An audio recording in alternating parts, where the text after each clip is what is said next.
इन पूज्य संतों के सानिध्य में हमें निरंतर आगे बढ़ना होगा, हमेशा आगे बढ़ना होगा।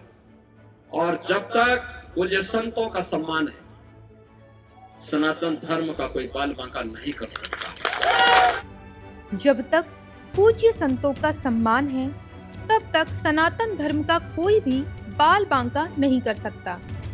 इन्हीं शब्दों के साथ सीएम योगी आदित्यनाथ की सरकार पर अब विपक्ष सवाल खड़े कर रहा है।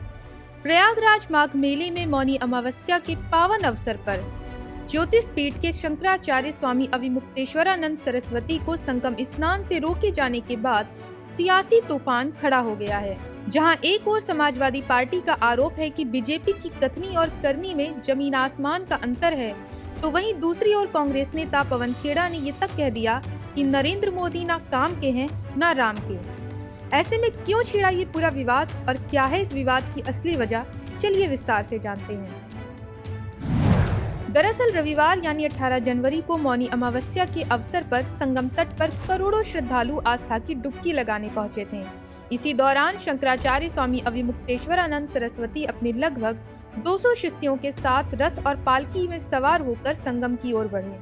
प्रशासन ने भारी भीड़ और सुरक्षा कारणों का हवाला देते हुए उनके काफिले को आगे बढ़ने से रोक दिया और पैदल स्नान करने का अनुरोध किया, जिसके बाद शिष्यों ने इस पर आपत्ति जताई और देखते ही देखते पुलिस व समर्थकों के बीच तीखी नोकझोंक धक्का मुक्की में बदल गई। हालात बिगड़ते देख पुलिस ने कुछ शिष्यों को हिरासत में ले लिया।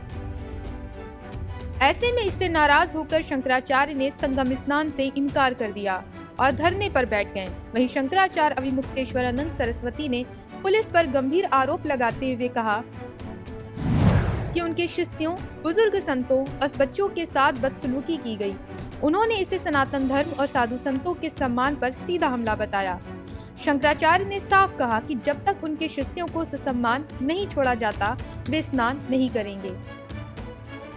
वहीं इस घटना के बाद विपक्ष ने योगी सरकार को ही कटघरे में खड़ा कर दिया। कांग्रेस प्रवक्ता पवन खेड़ा ने प्रधानमंत्री नरेंद्र मोदी से हस्तक्षेप की मांग करते हुए कहा कि यदि शंकराचार्य के साथ वे व्यवहार पर माफी नहीं मांगी गई, तो ये साबित हो जाएगा कि सरकार केवल धर्म का दिखावा कर रही है।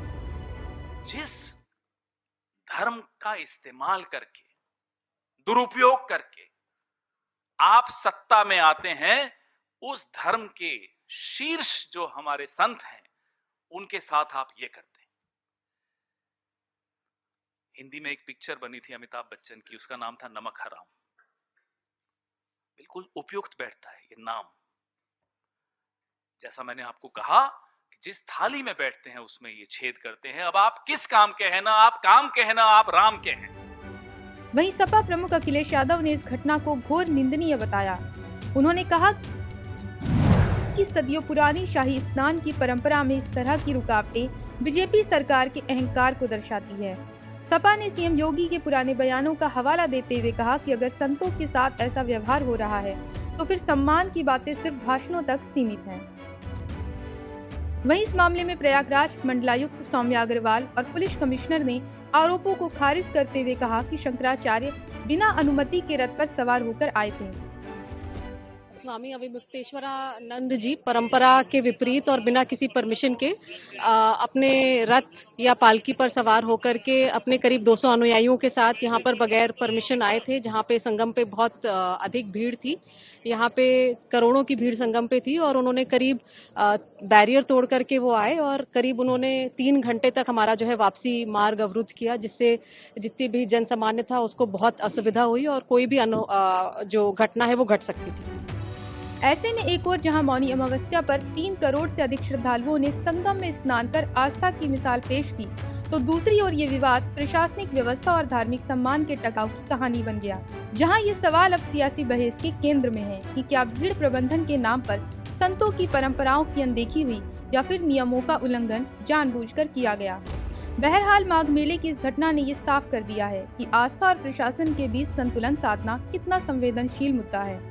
संतों के सम्मान, सुरक्षा व्यवस्था और सरकार की नीयत, तीनों पर अब जनता और राजनीति की पैनी नजर है, जहां आने वाले दिनों में ये विवाद योगी सरकार के लिए केवल धार्मिक नहीं बल्कि बड़ा राजनीतिक इम्तिहान भी साबित हो सकता है।